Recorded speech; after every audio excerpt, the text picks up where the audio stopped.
Hey guys, welcome to 6.1. Today we're talking about rational functions and multiplying and dividing rational expressions.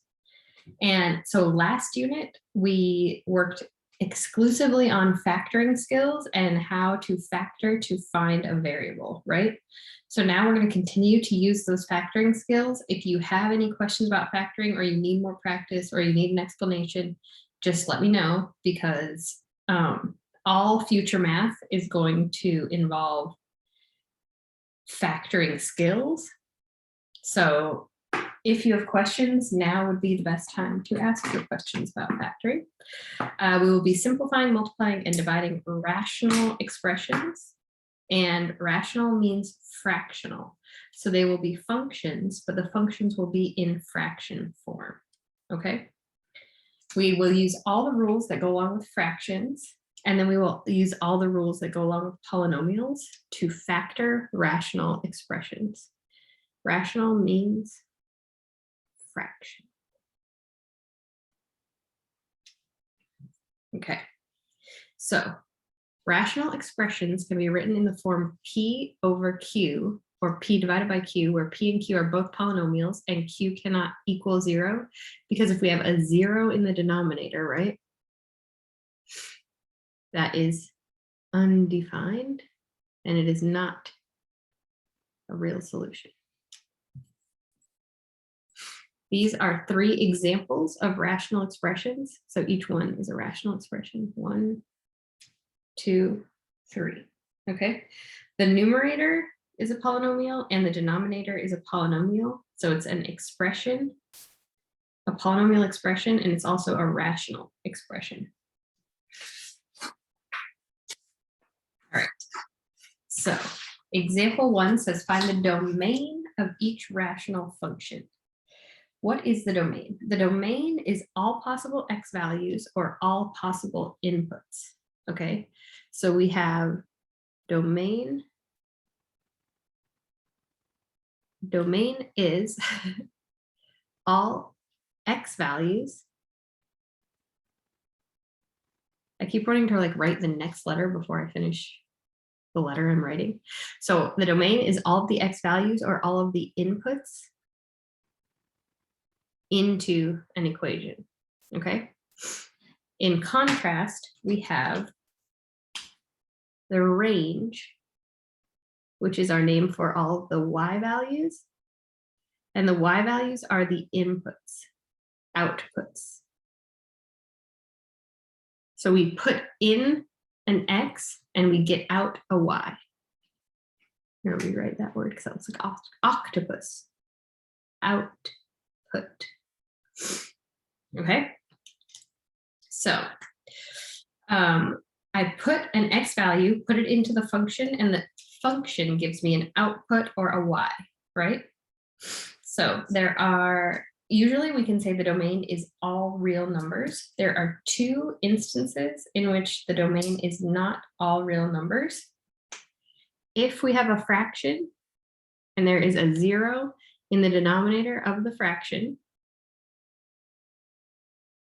that is no solution. It is impossible. And if we have a radical with a negative number under the radical, that is also impossible to solve. So we want to be checking that there are no radicals with, there are no variables under radicals, and there are no variables in the denominator of any fractions, okay? So if I see a fraction, I want no value of x that can make the denominator 0. If I find a value of x that can make the denominator 0, I need to omit it from the domain, okay? So find the domain just means analyze the denominators. This is the numerator, this is the denominator. We're going to analyze the denominators, okay?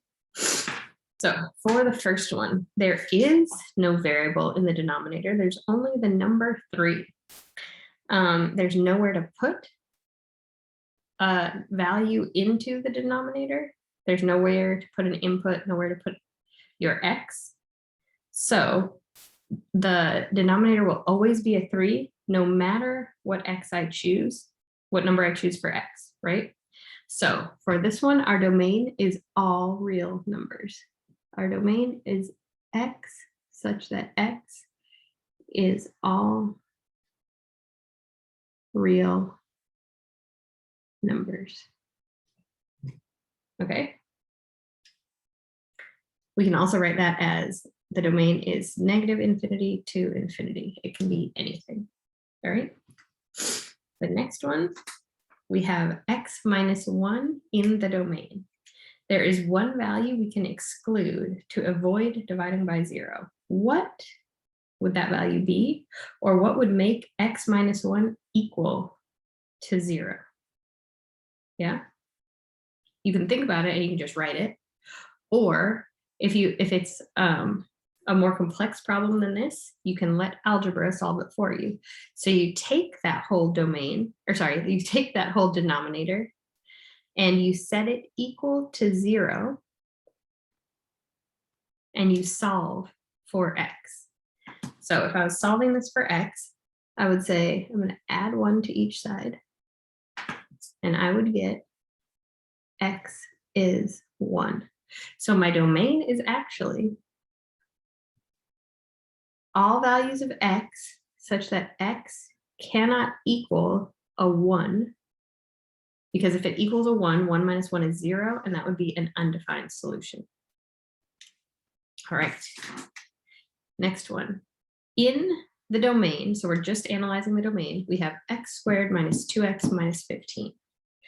This is in standard form, right? Because we have x squared, x to the first, x to the 0. It's in the correct order, but it's difficult to see what values of x would make the denominator 0, right? So it's easier if we first put this whole thing into fraction form, or sorry, factored form, so that we can see what x cannot be more easily, okay? So I'm going to try to factor x squared minus 2x minus 15, just like we were doing before in Unit 4. So I know it's going to factor into 2 different factors. I know I don't have an x squared, so this has to be an x, and this has to be an x, right? And then I want it to multiply to a -15.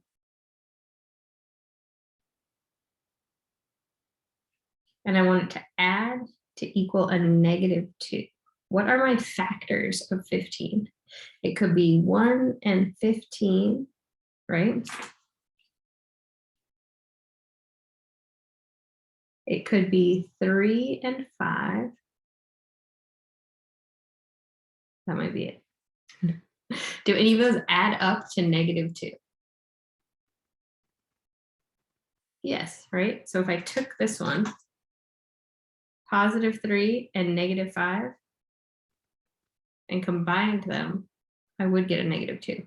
So I'm going to say this is x plus 3, and this is x minus 5.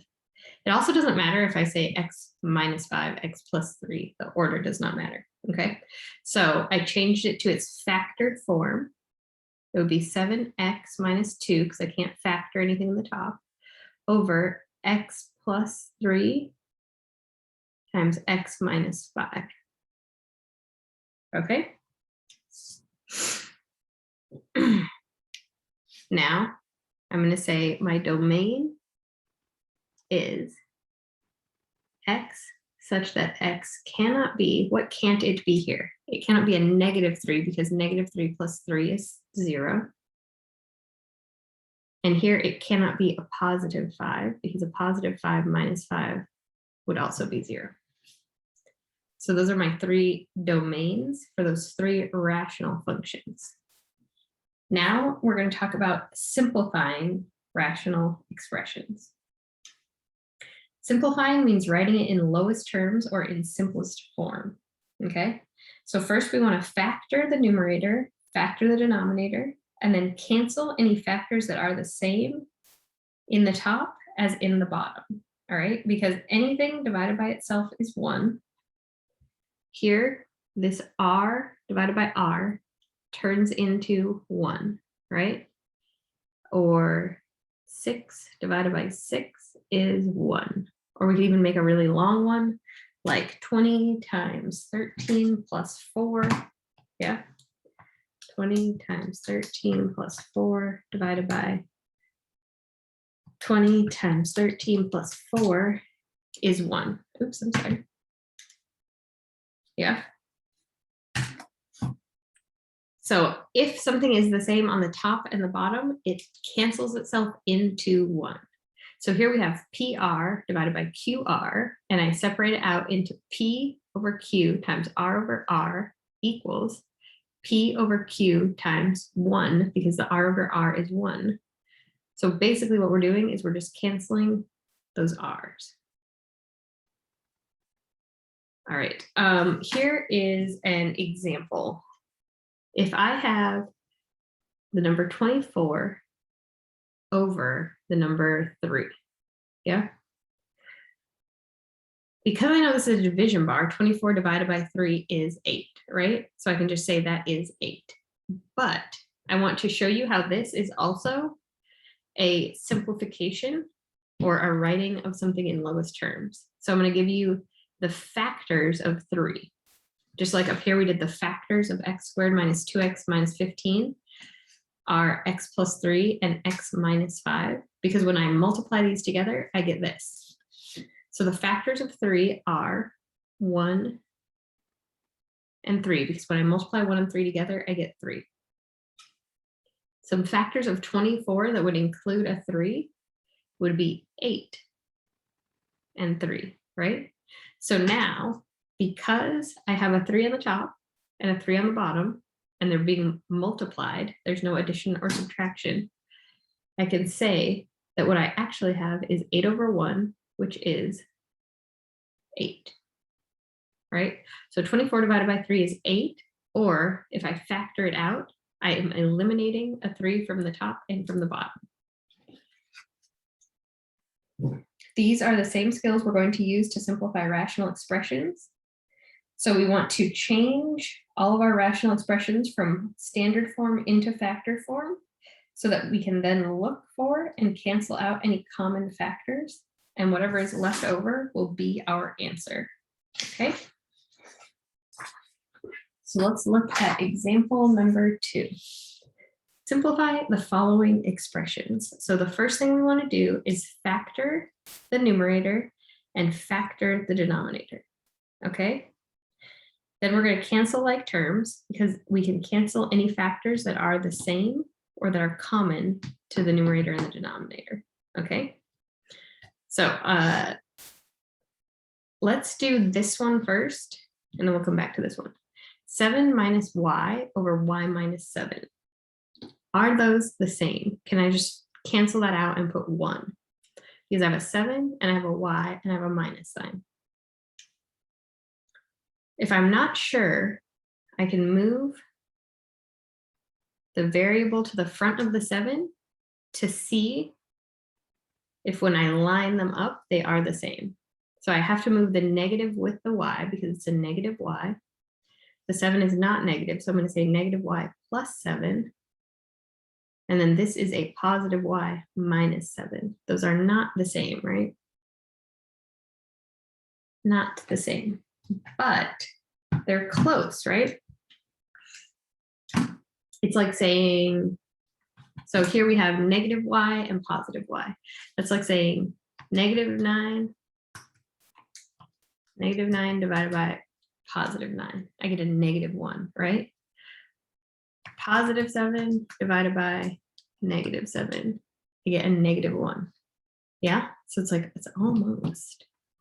So if I pull out a negative 1 as a factor, negative y divided by negative 1 is a positive y. Positive 7 divided by negative 1 is a negative 7 on top. And then I have a y minus 7 on the bottom. Now, these two cancel out.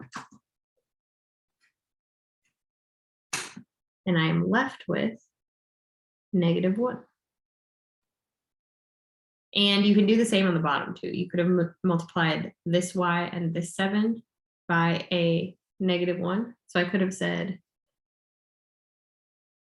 -y plus 7 over y minus 7. I could have said -y plus 7 over -1 times -y plus 7 equals 1 over -1, which is just -1. So it does not matter if you pull the -1 out of the top or the bottom, you end up with a -1 either way. Okay, so this one is just like example 1, part C, where we were trying to factor it. Can you do it? So will you pause the video right now, see if you can do it, and then once you have 4 factors, once you have something like that on the top and that on the bottom, press play again and see if yours look like mine. Okay, just a challenge. Okay, so x squared is going to factor into x and x. I have a -4, and I need the 2 factors of -4 to add up to 3. So I'm going to choose a -1 and a +4, right? Because a x times x is x squared, x times 4 is 4x, -1 times x is -x, and then 4 times -1 is a -4. The 4x and the -x become the 3x. Down here, same thing, x squared becomes x and x as the 2 factors. I need a -20, and I need it to add up to a -1. So the factors of 20,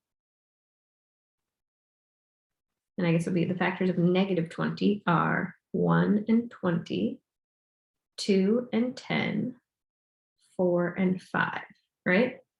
Which one of those, if I made one negative and one positive, I would get a -1. It would be -5 and +4, right? Okay, and it does not matter if you put x plus 4, x minus 1. If you flip these, it does not matter because multiplication does not matter the order. So, and what do you see here? You see that you have an x plus 4 on the top and an x plus 4 on the bottom. I can cancel those.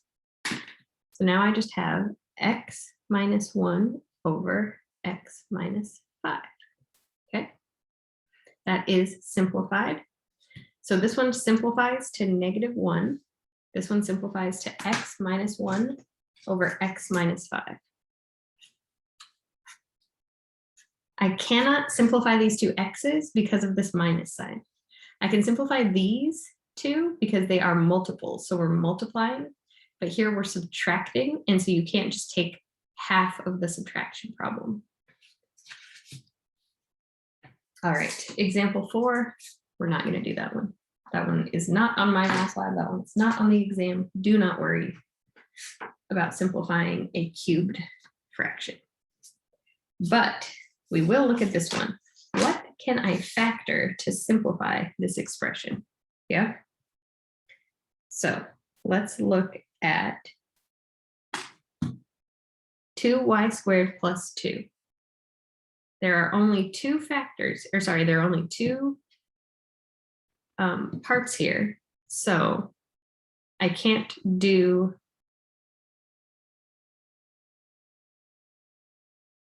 this, right? I just need to pull out a common factor. What is the biggest common factor I can pull out between 2y squared and 2? It's just the number 2, right? So I have 2y squared divided by 2 just leaves me with y squared. And then 2 divided by 2 leaves me with a +1. Here, we need to factor by grouping, okay? because we have a y cubed minus 5y squared plus y minus 5. So there are no factors common to all 4 of these. Are there? No, there are not. So just the y cubed minus 5y squared, I can pull out a y squared, right? Y cubed divided by y squared leaves me with y. 5y squared, sorry, a negative 5y squared divided by y squared leaves me with a negative 5. Now we'll look at the other side. We have a plus, so I'm just going to put that plus down right now. Y minus 5. No common factor, so I'm just going to say plus 1. Y divided by 1 is y. Negative 5 divided by 1 is negative 5. Good. So now I have my common factor of y minus 5 to both of these.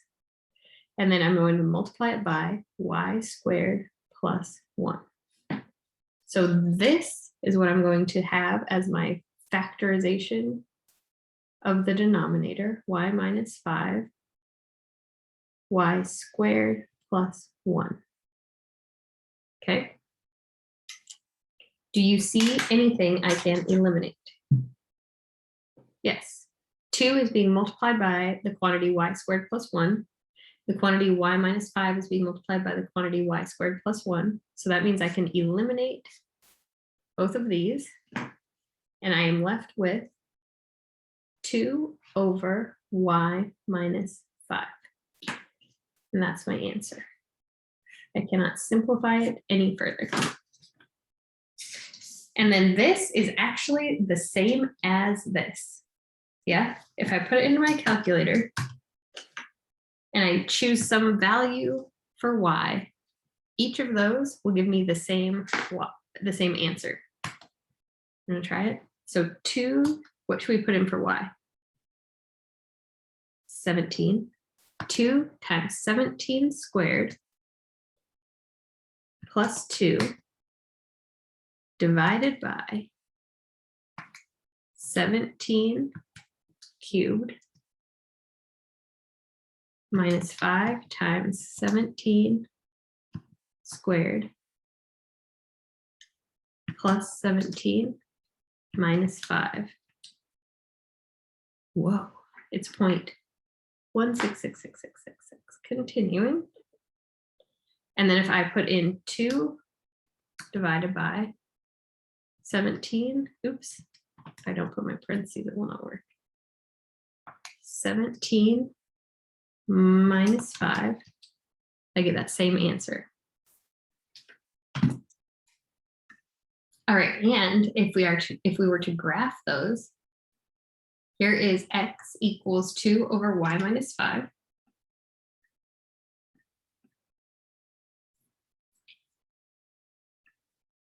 And here is 2y squared plus 2 over y to the third minus 5y squared plus y minus 5. And it is, if you can tell, the same line. So we are just simplifying it. We are not changing the value of it. All right, now let's multiply some rational expressions. The rule for multiplying rational expressions is that P over Q times R over S becomes PR over QS as long as neither denominator is 0, right? Q is not 0, S isn't 0. So basically, and we already know this, for multiplying, we just multiply straight across. P times R becomes PR, Q times X becomes QS. We want to completely factor each numerator and denominator. Use this rule to multiply the numerators and denominators. And then once you have a product, simplify the product by canceling any common factors that are common to both the numerator and the denominator. Okay, so here, should I do an example? So if we did like 5 over 8 times, I'm gonna do it down here, never enough room. If I had 5 over 8 multiplied by 24 over 35, I would get 5 times 24 is 120. And then 8 times 35 is 208.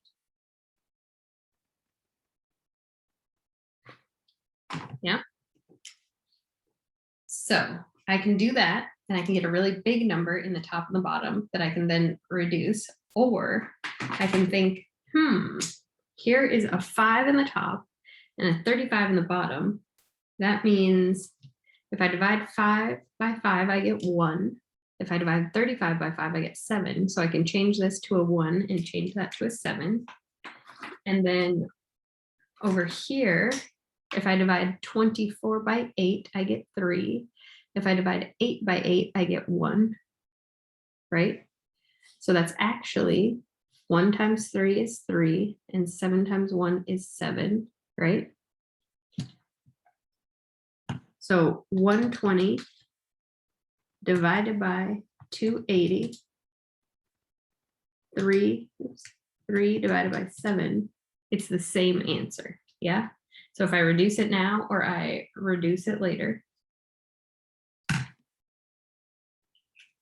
they are the same, okay? So you want to factor whatever you can before you multiply so that whatever is left is your final answer and you don't have to worry about dividing 280 by 120. So here we have m minus n quantity squared times m divided by m plus n times m squared minus m times n. Yeah. So let's first, this is in standard form. Let's take it from standard form into factored form as the first thing we do, okay? So the factored form of m minus n quantity squared is m minus n times m minus n. There's nothing we can do to factor this, so I just say m plus n times, nothing we can do to factor just m squared minus mn. I can take out a greatest common factor. What is the factor I can take out of m squared minus m times n? I can take out 1m, and I'm left with m minus n, right? So now, just like up here, I can look around and start dividing, or I can put them all together, right? Because I just go straight across. P times R becomes PR. M minus N times M minus N times M. M minus N times M minus N times M all over M plus N times M times M minus N. So you can either put it all together like this, or you can just factor from right from here. So here on the top and the bottom, I have 1m minus n. I don't have another one, so I have to leave that one there. But I do have an m on the top and on the bottom. So I'm left with m minus n over m plus n as the simplest form of this expression.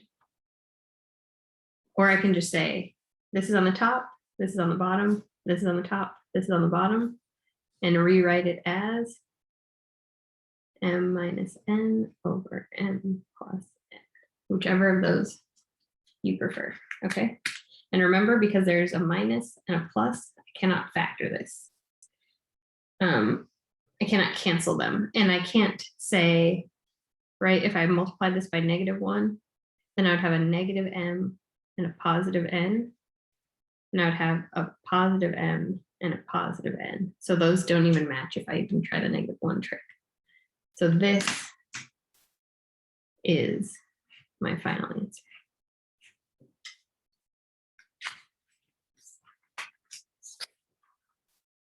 Now let's talk about dividing rational exponents. So To divide fractions, remember from earlier, we do KFC, right? Keep, flip, change. The rule for dividing rational expressions is P over Q divided by R over S becomes P over Q times S over R. And then we just go straight across, okay? So I kept the P over Q. I flipped S over R, and I changed division to multiplication, yeah? And now I can just go straight across. P times S is PS, Q times R is QR, good? So we keep P over Q, flip R over S, change division to multiplication. And then you can factor and cancel just like in the last example, okay? So here we want to keep, flip, change. Keep, flip, change, and then factor, okay? So we have x plus 3 squared over 5. We're going to keep that. X plus 3 squared over 5. We're going to flip 25 to the top, 5x plus 15 to the bottom. Keep, flip, and then we're going to change to multiplication. Okay. So now I have x plus 3 times x plus 3 over 5 times 25. I can factor something out of this one. I can factor out 5. And I have x minus 3. Sorry, I have x plus 3. And then I can put it all together if I want. X plus 3, x plus 3 times 25 over 5 times 5 times x plus 3. So now that these are all in their simplest form, we can look at them and say, what can I cancel? I can cancel one of the x plus 3's on the top. I have x plus 3, no x plus 3 down here. I have a 25. I don't see a 25 down here, but I do see that 5 times 5 can become 25, right? And that will cancel. And so what I'm left with is x plus 3. So the 5 and the 5 multiplied together to get 25, and then it canceled with this. So these are also canceled, all right? And we are left with x plus 3 as our final answer. As you can see, we need factoring skills. It all hinges on your factoring skills. All right, so we started with keep, flip, change, and then we factored. And this is a big one, right? This is a very big one. Let's go down to example 8 and example 9. They're very quick examples. And then we'll come back to 7 because it's a pretty big one. All right. And these are not factoring. These we are just substituting in a value to find how you would use this rational function in real life, okay? So for the ICL production company, the rational function C of x equals 2.6x plus 10,000 over x describes the cost per disk of pressing x compact disks. Find the cost per disk for pressing A, 100 compact disks, and B, 1,000 compact disks, okay? So C of x is your cost. How much will it cost to make one CD if I'm only making 100 of them, okay? We're gonna substitute this number in for x and find out. So for A, we have the cost is 2.6 times 100 plus 10,000 all over 100. And then we just put that into our calculator and see what we get. 2.6 times 100 plus 10,000 divided by 100 is 102.6. So it will actually cost us $102.60 per CD to burn those CDs. But if I wanted to make 1,000 CDs, then it would be 2.6 times 1,000 plus 10,000 over 100. So I'll put it all in this time. 2.6 times 1,000 plus 10,000. Yeah. Divided by, divided by 1,000. Now it is only $12.60 per CD.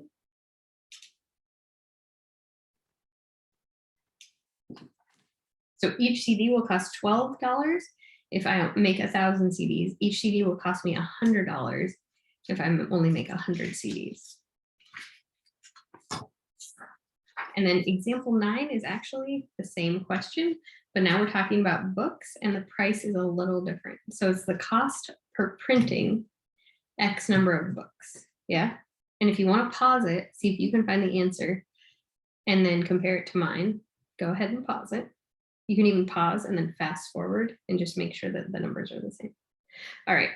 So the cost for 100 books is 0.8 times 100 plus 5,000 over 100.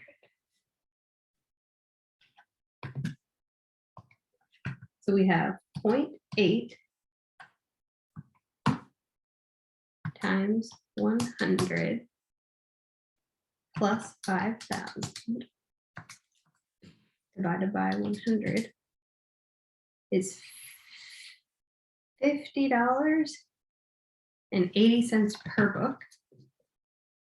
For B, if we were going to do 1,000 books, then it's going to be 80 cents per 1,000 books plus 5,000 over 1,000, and I get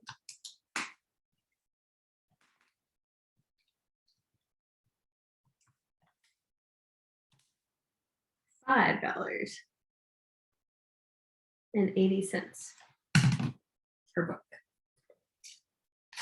Okay, now remember, we need to go back to example 7. Yikes, scary example 7. It's not scary, it's just like, this takes skill. So keep, flip, change, right? We'll just start with that. So it becomes 18y squared plus 9y minus 2 over 24y squared minus 10y plus 1. Change to multiplication, flip it over. So on top I have 8y squared and 18y minus 5 over 3y squared and 17y plus 10. Okay, now we are ready to factor. Okay, I'm going to factor on a different piece of paper because it's gonna take a minute. So my first one is 18y squared plus 9y minus 2. If you're very good at factoring, you might just be able to factor this by thinking about it. It needs to multiply to equal, right? 18 times negative 2 is negative 36. And it needs to add to equal a positive 9. Yep. So I need to multiply to equal negative 36. And I need it to add to equal 9. Factors of 36 include 1 and 36, 2 and 18, 3 and 12, 4 and 9, and then 6 times 6. One is going to be positive and one's going to be negative, and then I need it to add to a positive 9. 36 minus 1 is 35. 18 minus 2 is 16. But 12 minus 3 is a positive 9. So I'm going to use a 3 and a 12. Okay? So let's rewrite this. We're going to leave a the same. A was 18y squared. We're going to change b to the 3 and the 12. Okay?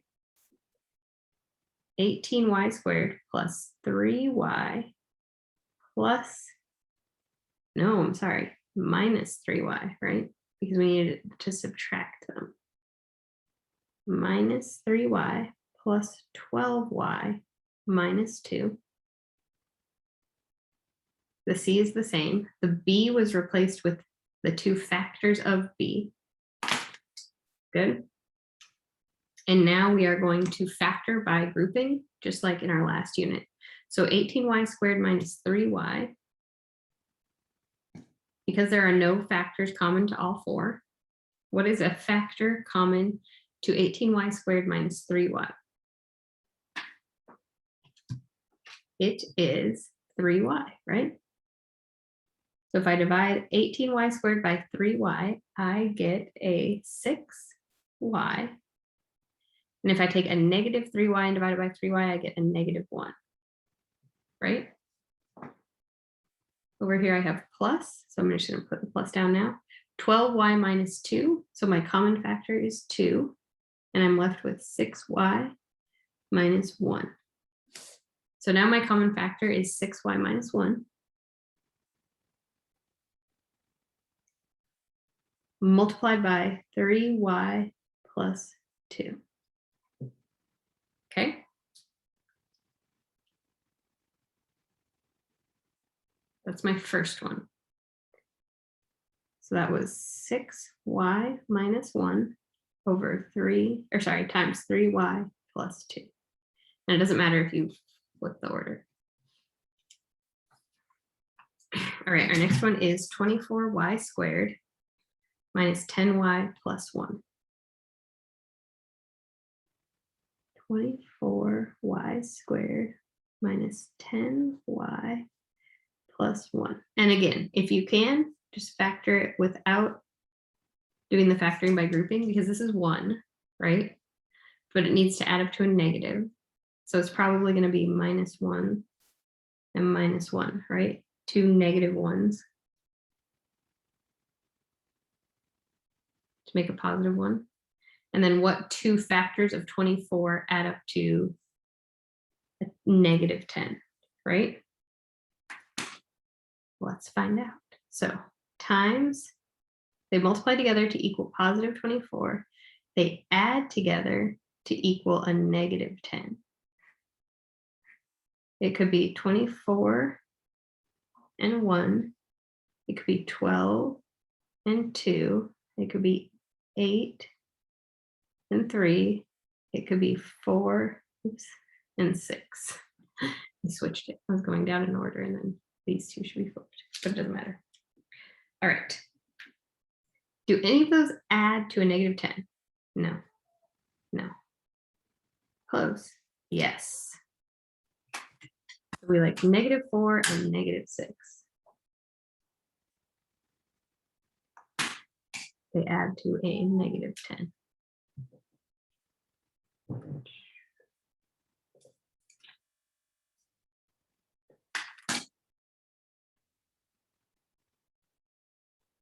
So that becomes 24y squared. The negative 10y becomes minus 4y minus 6y plus 1. Okay, and then we're going to factor by grouping. 24y squared minus 4y. I can take out a 4y. I'm left with 6y minus 1. Over here, I have negative 6y plus 1. So I'm just going to take out a negative 1. I'm left with 6y minus 1. My common factor is 6y minus 1. And I'm going to multiply that with 4y minus 1. Okay, so that was 6y minus 1 and 4y minus 1. We are halfway done. The next one was 8y squared plus 18y minus 5.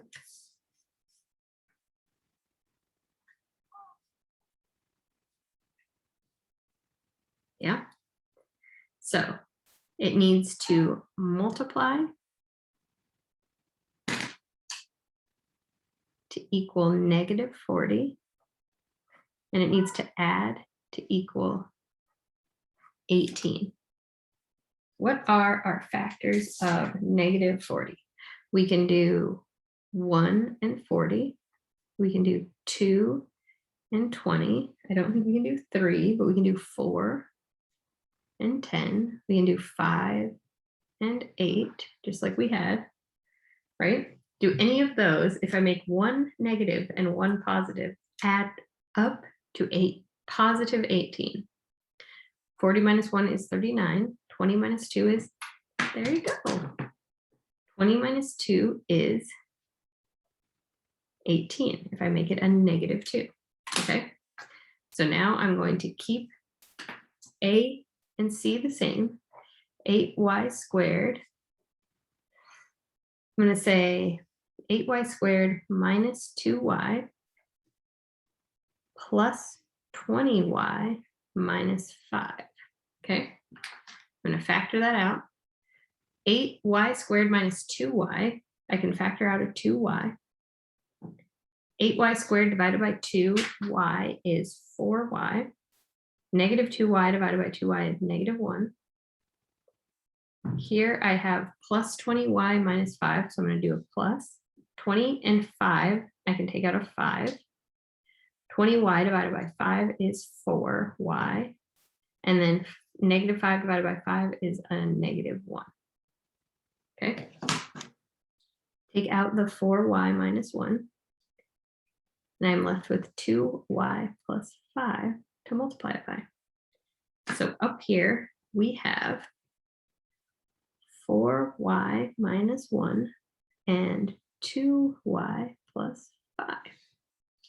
Okay.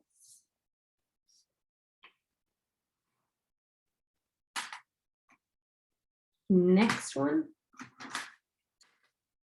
we have 3y squared plus 17y plus 10. Okay. I want two factors that will multiply to equal a positive 30. Yay, a positive. And that will add to equal a positive 17. Yay, finally. Our last one's an easy one. So the factors of 30 would be 1 and 30, 2 and 15, 3 and 10, and 5 and 6, right? Which one of those adds up to 17? This one, right? Adds up to a positive 17. So I'm going to rewrite this as 3y squared plus 15y plus 2y plus 10. Okay. And then 3y squared plus 15y, I can take out a 3y. I'm left with a y plus 5. There's a plus, so I'm going to put a plus here. 2y and 10, I can divide out the 2. I'm left with a y plus 5. So now I can see the y plus 5. And that I'm left with a 3y plus 2. Y plus 5, 3y plus 2. So now I have my factored form of all four of these. So I'm going to rewrite them in their factored form. 18y squared plus 9y minus 2 becomes 6y minus 1 times 3y plus 2. The 24y squared minus 10y plus 1 becomes 6y plus 1, or sorry, 6y minus 1 times 4y minus 1 times 8y squared plus 18y minus 5 becomes 4y minus 1 times 2y plus 5. And then 3y squared plus 17y plus 10 becomes y plus 5 times 3y plus 2. Okay, and now you can pretend like that's all one bar and cancel anything that you see on both the top and the bottom. So here I see 3y plus 2, 3y plus 2, so I'm going to cancel those. Here I see 6y minus 1 and 6y minus 1, cancel those. And I see 4y minus 1 and 4y minus 1.